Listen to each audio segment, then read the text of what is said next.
మన గౌరవ ముఖ్యమంత్రి చంద్రబాబు నాయుడు గారు, గౌరవ ఇండస్ట్రీస్ మార్చులు టీజీ భరత్ గారు, ఇంకో పక్కన నేను, ముగ్గురం కలిసి అమెరికా కానీ, సింగపూర్ కానీ, సౌత్ కొరియా కానీ, చివరికి రష్యా కూడా వెళ్ళి పెద్ద ఎత్తున పెట్టుబడులు మేము తీసుకొస్తున్నాం. దాని వెనకాల లక్ష్యం ఒకటే, మన నిరుద్యోగ యువకులు వేరే రాష్ట్రం వెళ్తాం కాదు, మన గడ్డపై వాళ్ళకి ఉద్యోగాలు కల్పించాలని.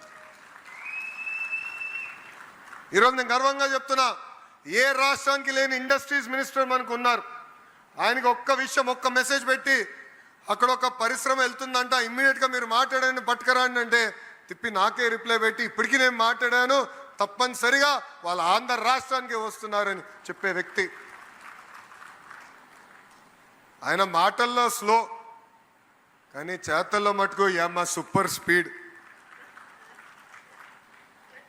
మీరు చూశారు, గడిచిన 2 సంవత్సరాలు అహర్నిశలు కష్టపడ్డాం.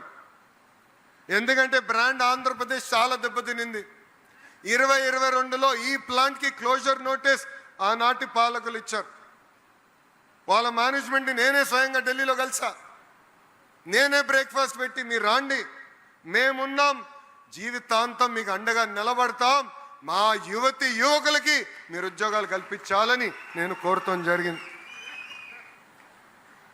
కొత్త కంపెనీలు తీసుకొస్తాం ఒక పక్కన, కానీ కంపెనీలు ఎవరైతే ఆంధ్ర రాష్ట్రంలో పెట్టుబడులు ఇప్పటికే పెట్టారో వాళ్ళ చేత ఎక్స్పాన్షన్లు కూడా చేపించాల్సిన బాధ్యత మనందరిపైన ఉంది.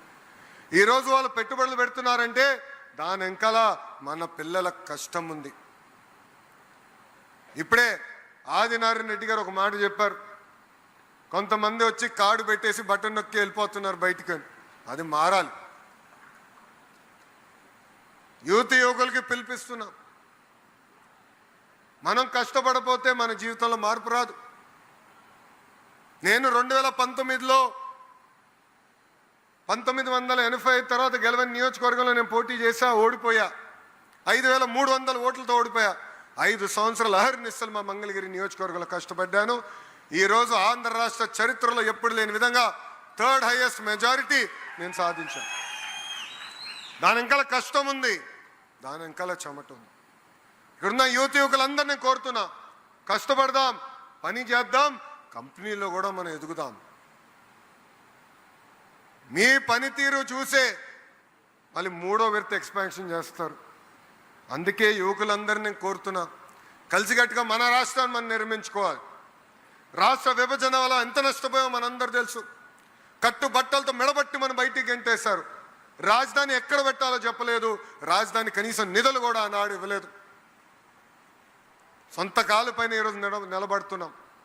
నాలో కసి ఉంది, ఆంధ్ర రాష్ట్రాన్ని అన్ని రంగాల్లో నంబర్ 1 చేయాలని. కానీ అది నేను సాధించాలంటే యువకుల ప్రోత్సాహం నాకు కావాలి, మీ సహకారం నాతో ఉండాలి. ఈరోజు పక్క రాష్ట్రాలతో మేము పోటీ పడుతున్నాం.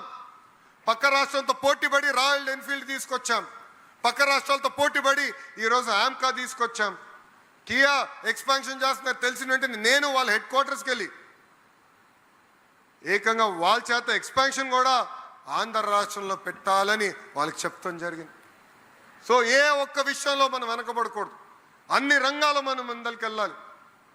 అందుకే అహర్నిశలు మేము కష్టపడుతున్నాం. దానికి మీ సహకారం ఉండాలని యువకులందరికీ నేను పిలిపిస్తున్నా.